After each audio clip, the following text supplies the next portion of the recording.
हमारे चैनल के वीडियोस को। तो वैसे यूज़र्स जो नए होंगे इस चैनल पे, रिक्वेस्ट है उनसे कि जाएं और देखें चैनल के इंपॉर्टेंट वीडियोस, काफ़ी हेल्प करेंगे आपके जॉब टास्क को ईजी करने के लिए।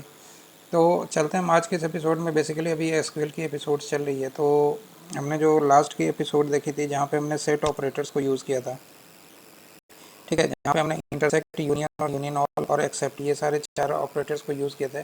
तो मूविंग नेक्स्ट आज की जो एपिसोड होगी इसमें हम देखेंगे कुछ और भी फंक्शंस जो कि काफ़ी इंपॉर्टेंट होते हैं जब भी हम अपने एसक्यूएल की क्वेरीज़ को राइट करते हैं, ठीक है।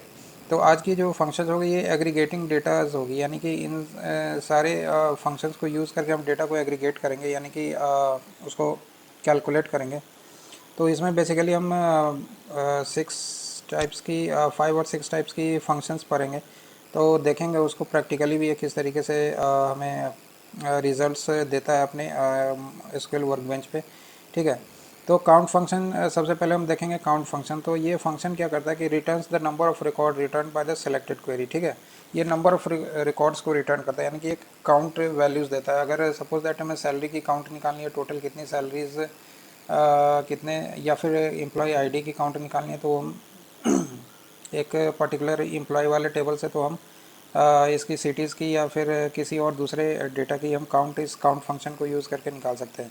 तो इसमें क्या होता है कि बेसिकली नॉट नल वैल्यूज़ को ये काउंट नहीं करता है। अगर आपके डेटा में अगर नल वैल्यूज़ आ रही है तो वो नल वैल्यूज़ को एक्सीड करता है और बाकी के वैल्यूज़ को आपको काउंट करके वो डिस्प्ले करता है, ठीक है। नेक्स्ट होती है हमारी सम फंक्शन। तो sum function returns total sum of numeric columns, ठीक है। जो भी आपकी न्यूमेरिकल कॉलम्स है उसकी टोटल सम वैल्यूज़ जो है ये सम फंक्शन हमें सम करके दे देता है। नेक्स्ट एवरेज है, तो जैसे वो सम करके पूरी वैल्यूज़ को देता है, वैसे ये एवरेज करके पूरी वैल्यूज़ हमें, एवरेज वैल्यूज़ उस कॉलम की हमें प्रोवाइड करता है, ठीक है। इसी तरीके से मीन और मैक्स फंक्शन है। Mean function returns the smallest value, यानी कि उस कॉलम की जो स्मॉलेस्ट वैल्यू वो रिटर्न करेगा, और मैक्स क्या करेगा, उस कॉलम की लार्जेस्ट वैल्यू जो होगा वो रिटर्न करेगा। अब दो फंक्शन जो है ये काफ़ी इंपॉर्टेंट होते हैं, ग्रुप बाय और हैविंग, ठीक है। और ये यूज़ किस तरीके से करते हैं, तो group by statement group rows that have the same value into summary rows, ठीक है। Like find the number of customers in each country, ठीक है। अब कंट्री के बेसिस पे कितनी कस्टमर्स है उसकी, तो अगर इस तरीके की, अगर सपोज दैट कि आपकी एग्रीगेटेड कुछ कॉलम्स हैं और उसके बेसिस पे हमें कुछ और भी वैल्यूज़ को फाइंड करनी है, तो हम उसको ग्रुप बाय से करेंगे। जैसे मान लो कि यहाँ पे जैसे है कि group by statement is often used with aggregate function, जैसे काउंट, मैक्स, मीन, सम, एवरेज, इन सारे फंक्शंस को यूज़, अगर इन सारे फंक्शंस का कहीं पे भी किसी भी सेलेक्ट स्टेटमेंट पे यूज़ है तो वहाँ पे हम ग्रुप बाय फंक्शंस को यूज़ करेंगे, जिससे कि हम रिजल्ट सेट को बाय मोर और वन और मोर कॉलम में, एक या एक से ज़्यादा कॉलम में हम देख सकते हैं। इसी तरीके से हैविंग फंक्शन है। तो हैविंग फंक्शन की एक लिमिटेशन है, क्योंकि पहले जब भी हम वेयर कंडीशन को लगाते थे तो जब भी हमारी कोई एग्रीगेटेड वैल्यू होती थी, यानी कि हमारी सम एवरेज टाइप की अगर कोई वैल्यू होती थी, तो वहाँ पे वेयर फंक्शन वर्क नहीं करता था। उसके लिए हमने क्या किया, हैविंग फंक्शन को यूज़ किया, जो कि हमें एग्रीगेटेड वैल्यू के बेसिस पे भी कुछ एक्स्ट्रा कॉलम्स की वैल्यू हमें निकाल करके देगा। तो चलिए इसको देख लेते हैं प्रैक्टिकली। तो हम सबसे पहले आ गए अपने एसक्यूएल के वर्कबेंच पे, और यहाँ पे हमने टेबल जो लिए वो हमने लिए M K schema dot persons, ठीक है। एम के स्कीमा में हमने पहले एक पर्सन नाम की एक टेबल को बना लिया था। तो सबसे पहले अगर मैं इस टेबल को देखता हूँ तो यहाँ पे इस टेबल में जो है हमारे पास पर्सन आईडी है, name, last name, city, pin और सैलरी, ठीक है। तो ये 6 कॉलम्स हमारे पास है, ठीक है। तो अब और इसकी जो वैल्यूज़ थी वो किस तरीके से थी, अगर हम इसकी वैल्यूज़ को देखें यहाँ से, ठीक है, तो एक बार इसको डिस्क्राइब करके अगर देखते हैं तो ये वैल्यूज़ जो थी हमारी, पर्सन आईडी जो थी आईएनटी थी, बाकी ये सारे वैरकर थे, और लास्ट की जो पिन और सैलरी थी वो हमारी इंटीजर टाइप आ रही थी, ठीक है। तो अब हमें सबसे पहले क्या करना है कि काउंट फंक्शन को यूज़ करना है। तो मान लो कि सपोज दैट कि मैं चाहता हूँ कि मेरी जो डेटाबेस है इसमें कितनी सिटीज़ आ रही है, यानी कि टोटल काउंट ऑफ सिटीज़ कितनी है। तो अगर यहाँ पे इसके लिए क्या करेंगे, सेलेक्ट काउंट और ब्रैकेट के अंदर सिटी को यूज़ करेंगे, फ्रॉम अपने टेबल का नेम देंगे। अगर मैं इस टेबल में देखूँ कितनी सिटीज़ आ रही हैं तो काउंट फंक्शन को यूज़ करके, तो आप देख सकते हो हमारे पास जो है टोटल 31 सिटीज़ है। इसमें कुछ डुप्लीकेट वैल्यूज़ भी है, तो उसने सारे डुप्लीकेट वैल्यूज़ को ऐड कर लिया। अब हमें कुछ डिस्टिंक्ट सिटीज़ को देखना है, सही, ठीक है। अगर सपोज दैट कि यहीं पे मुझे डिस्टिंक्ट सिटी को देखना है तो उसके लिए क्या करेंगे, यहाँ पे कर लेंगे सेलेक्ट डिस्टिंक्ट सिटी, ठीक है। ब्रैकेट को क्लोज करेंगे from mk underscore schema dot persons, ठीक है। ये कर लेंगे और इसको एक बार क्रॉस चेक करते हैं हमारे पास कितनी डिस्टिंक्ट सिटी आ रही है, ठीक है। इसको सेलेक्ट किया और यहाँ पे इसको एग्जीक्यूट कर दिया। तो जो हमारे पास रिज़ल्ट जो आ रही है, यहाँ पे कुछ सिंटेक्स में कुछ चेंजेस करने पड़ेंगे हमें। Select distinct city from mk schema dot persons, ठीक है। ये हमारे पास जो रिज़ल्ट वाली कॉलम है ये थोड़ी सी नीचे चली गई है, इसको मैं थोड़ा सा ऊपर लाता हूँ इधर, इसको थोड़ा खींच के लाते हैं इधर,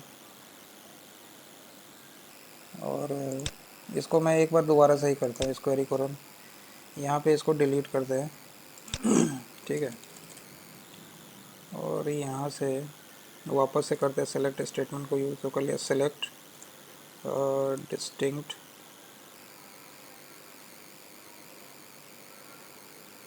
डिस्टिंक्ट और यहाँ पे यूज़ कर लिया count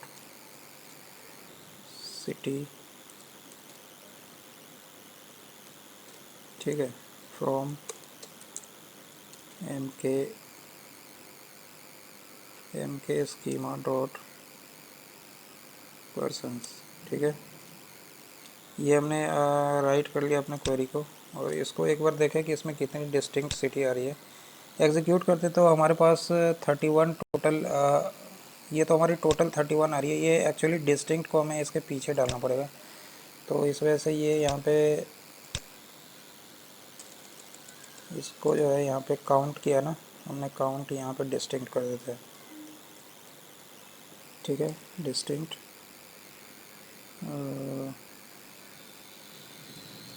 city from mk schema, ठीक है। अब देखते हैं एक बार, यहाँ पे ब्रैकेट भी मल्टीपल ब्रैकेट्स हो गई, एक ब्रैकेट को यहाँ से हटाते हैं, ठीक है। अब ब्रैकेट इसकी सेम है, जितनी ओपन हमने ब्रैकेट करी थी उतनी ब्रैकेट इसकी क्लोज हो गई है। 2 ब्रैकेट हमने ओपन किया था और 2 क्लोज हो गए हैं, ठीक है। इसको एग्जीक्यूट करते हैं तो ये अभी जो हमारे पास सिटी आई है वो 9 सिटीज़ आई है, ठीक है।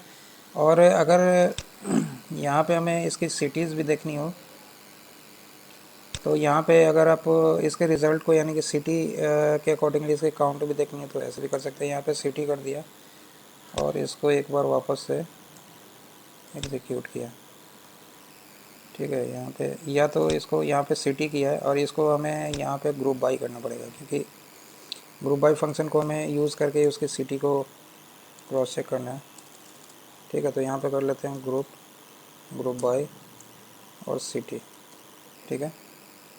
सिटी के अकॉर्डिंगली ये ग्रुप बाई करके दिखा देगी इसकी टोटल काउंट कितनी आ रही है, ठीक है। तो ये हमारे पास ये काउंट आ गया, दिल्ली की ये 1 है और ये सारी सिटी की ये डिस्टिंक्ट काउंट यहाँ पे दिखा रहा है। अगर मान लो कि आपको डिस्टिंक्ट नहीं देखना है, यानी कि सीधी सी वैल्यू देखनी है यहाँ पे कि कितनी उसकी काउंट आ रही है, तो यहाँ पे आप इसके डिस्टिंक्ट को हटा दो यहाँ से और वापस इसको ओनली यानी कि यहाँ पे जो है ये रिपीटेटिव वैल्यू भी दिखाएगा, ठीक है। तो जिसकी जितनी काउंट आ रही है वो उस तरीके से ये हमें दिखा देगा, ठीक है। तो इस तरीके से ये काउंटिंग दिखाएगा। तो ये हो गई आपकी काउंट फंक्शन, किस तरीके से ये काउंट करता है। अब नेक्स्ट जो हमारी ग्रुप बाई है, ठीक है। तो ग्रुप बाई फंक्शन जो थी वो क्या थी, एक बार देख लेते हैं यहाँ पे। The group by function groups rows that have the same value into summary rows, ठीक है। लाइक अब जैसे मान लो कि उसको वो ग्रुप करता है और समरी रोज की तरह उसको शो करता है। जैसे मान लो मुझे क्या करनी है कि यहाँ पे दिखानी है मुझे सेलेक्ट सिटी और काउंट करनी है, काउंट डिस्टिंक्ट सिटी एज, यहाँ पे जो डिस्टिंक्ट सिटी मैंने यहाँ पे ये फंक्शन डाला है उसमें इसकी कॉलम नेम जो हमारी पास क्या हो जाएगी, एज हम करेंगे इसको डिस्टिंक्ट काउंट, ठीक है।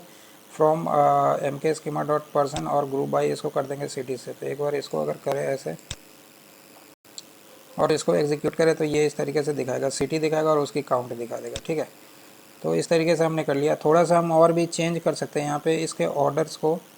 ठीक है, अब यहाँ पे हमने डिस्टिंक्ट नहीं रखा, डायरेक्ट मैं इसके काउंट को शो करवा रहा हूँ सिटी के अकॉर्डिंगली, और यहाँ पे उसकी ऑर्डर जो है उसके काउंट के अकॉर्डिंगली डिसेंडिंग ऑर्डर रहेगी। ठीक है, जो भी लार्जर काउंट्स है वो हमारे ऊपर आ जाएगी और स्मॉलर काउंट्स हमारे नीचे जाएगी। तो यहाँ पे हमने कर लिया select city, count of city as distinct count from M K schema persons group by city, और ऑर्डर बाई हमने कर लिया डिस्टिंक्ट काउंट डिसेंडिंग में। ठीक है, तो इसको एग्जीक्यूट करते हैं तो ये इस तरीके से एग्जीक्यूट हुई, यानी कि नोएडा में हमारे जो टोटल पर्सनस हैं हमारे 6 पर्सनस हैं, दिल्ली में 6 हैं। ठीक है, मुंबई में 4, तो ये सारी एम्प्लॉयज़ की काउंट आ गई कि एवरी लोकेशन पे कितनी एम्प्लॉयज़ हमारी वर्क कर रही है। ठीक है, इस तरीके से कर लेते हैं। यहाँ पे थोड़ा सा और भी आप इसको कर सकते हो चेंज। यहाँ पे सैलरी के बेसिस पे जैसे हमने करी है, यहाँ पे जिसकी सैलरी सपोज दैट 20,000 है। ठीक है, 20,000 से अबव है तो उसकी काउंट दिखाया हमें। ठीक है, सैलरी के बेसिस पे दिखानी है। ठीक है, तो यहाँ पे करेंगे सेलेक्ट सैलरी और काउंट ऑफ सैलरी। ठीक है, सैलरी की काउंट निकाल लेंगे हम from M K schema dot persons where salary is greater than 20,000, यानी कि 20,000 से कितनी सैलरी है जो कि ज़्यादा आ रही है कितने एम्प्लॉयज़ की। ठीक है, और उसको ग्रुप बाई सैलरी से कर देते हैं।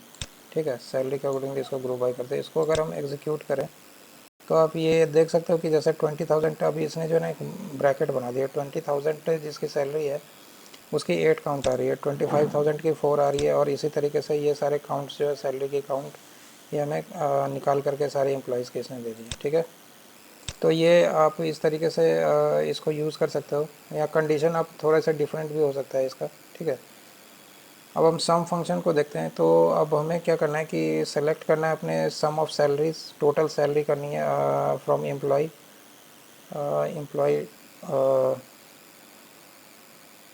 Total salary from M K schema persons where salary is greater less than 30,000। ठीक है, तो हमें टोटल जो है सम चाहिए एम्प्लॉय की सैलरी की फ्रॉम हमारी पर्सनस टेबल से, जहाँ पे हमारी जो सैलरी की जो रेंज होगी वो लेस देन 30,000 है। तो कितनी टोटल सम आ रही है, तो अगर हम इसको देखें एग्जीक्यूट करके तो हमारे पास 2,60,000 जो है टोटल सैलरी हमारी बन करके आ रही है, जिनकी सैलरी लेस देन 30 है। ठीक है, सारे एम्प्लॉयज़ की सैलरी की सम निकल करके आ जा रही है।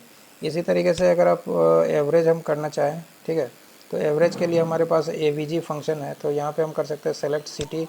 अब हमें सिलेक्शन किस तरीके से करनी है, तो सिटी कर लिया, एवरेज सैलरी कर लिया as average salary city wise from M K schema dot person where salary is greater than 20,000। ठीक है, जिसकी सैलरी 20,000 से ज़्यादा है, और इसको ग्रुप बाई सिटी से हम कर रहे हैं, सिटी से वो हमारी ग्रुपिंग हो जानी चाहिए।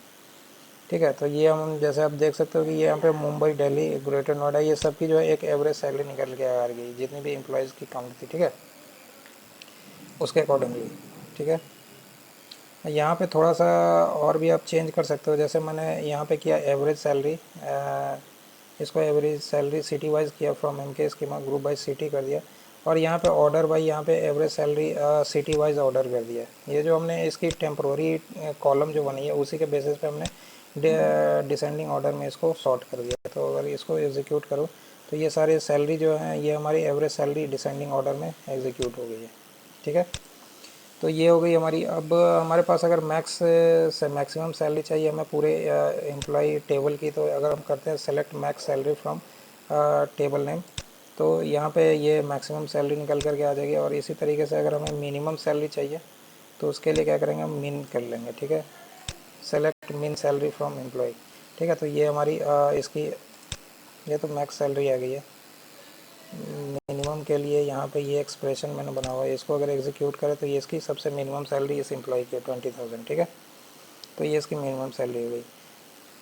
अब यहाँ पे हैविंग क्लॉज आती है, तो हैविंग क्लॉज से पहले थोड़ा सा ग्रुप बाई फंक्शन को भी देख लेते हैं। यहाँ पे ग्रुप बाई किस तरीके से किया है, तो एक एग्जांपल जो यहाँ पे लिया मैंने, यहाँ क्या किया, सेलेक्ट सिटी किया है, काउंट किया है उसके डिस्टिंक्ट सिटी काउंट से, और यहाँ पे ग्रुप बाई कर दिया इसको कहाँ से, सिटी से। तो ये पहले भी हमने एग्जीक्यूट किया था। तो ये इस तरीके से इसकी डिस्टिंक्ट काउंट जो है यहाँ पर निकल करके आ गई है। ठीक है, तो ये सारी ग्रुप बाई के एग्जांपल्स थे जो हमने ऊपर देखे थे। ठीक है, और यहाँ पे एक हैविंग का एग्जांपल हमने लिया है, जहाँ पे हमने क्या किया कि सेलेक्ट किया है उसके काउंट पर्सन आईडी से। ठीक है, पर्सन आईडी की कितनी काउंट आ रही है और उसकी सिटी हमें चाहिए। ठीक है, तो हम इससे ले लिया, और ग्रुप बाई हमने क्या कर दिया, सिटी से ग्रुप बाई कर दिया। ठीक है, समराइज हमें सिटी से चाहिए, जहाँ पे हमें उस पर्सनस की काउंट दिखाएगा कि अगर सपोज दैट कि उस सिटी में उस पर्सन की एक से ज़्यादा वो पर्सन एग्जिस्ट करता है तो उसकी काउंट हमें निकाल करके दे दे। यहाँ पे आप कंडीशन को चेंज भी कर सकते हैं। यहाँ मैंने ग्रेटर देन 1 लिया है। अगर इससे देखें तो हमारे पास जो ये काउंट्स दिख रही है, काउंट ऑफ पर्सन दिख रही है 6, सबसे ज़्यादा नोएडा की है। ठीक है, और यहाँ पे इसने डिसेंडिंग ऑर्डर में नहीं लिया है, तो हमने ग्रुप बाई कर दिया हैविंग दिस, और यहाँ पे कर देते हैं ऑर्डर बाई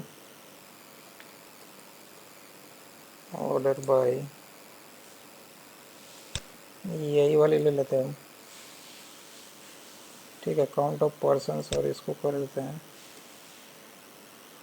कंट्रोल वी, और यहाँ कर देते हैं DESC, यानी कि डिसेंडिंग ऑर्डर में ये हमें रिजल्ट्स को दिख रहे हैं। ठीक है, तो अगर इसको एग्जीक्यूट करते हैं तो ये हमारी एग्जीक्यूट हो गई, और यहाँ पे ऑर्डर भी इसका जो है डिसेंडिंग ऑर्डर में, यानी कि दिल्ली और नोएडा की 6 काउंट्स आ रही है, उसके बाद 4 आ रही है इसकी मुंबई की और ग्रेटर नोएडा की। ठीक है, इस तरीके से ये सारी काउंट्स हमारे पास अवेलेबल हो गई है। अब यहाँ पे अगर मैं इसकी काउंट को यहाँ पे ग्रेटर देन 1 किया है, इसको यहाँ पे हम ग्रेटर देन अगर 2 या 3 करें, यहाँ पे 3 करके देखते हैं एक बार, तो रिज़ल्ट हमारी जो डिक्रीज़ हो जाएगी। ठीक है, यहाँ पे एग्जीक्यूट अगर हम करें तो ये हमारे रिज़ल्ट कम हो गया, क्योंकि 3 से ज़्यादा हमारे पास 4 सिटीज़ की काउंट दिखा रहा है, जैसे नोएडा की 6 है। ठीक है, दिल्ली की, मुंबई की और ग्रेटर नोएडा की। इस तरीके से ये सारी फंक्शंस आप प्रैक्टिस कर सकते हो। मैं आपके प्रैक्टिस के लिए इस वीडियो के एंड में ये सारी स्क्रिप्ट आपके लिए शेयर कर दूँगा। तो आज के लिए इतना ही। Thank you so much. Have a nice day. Bye bye, take care.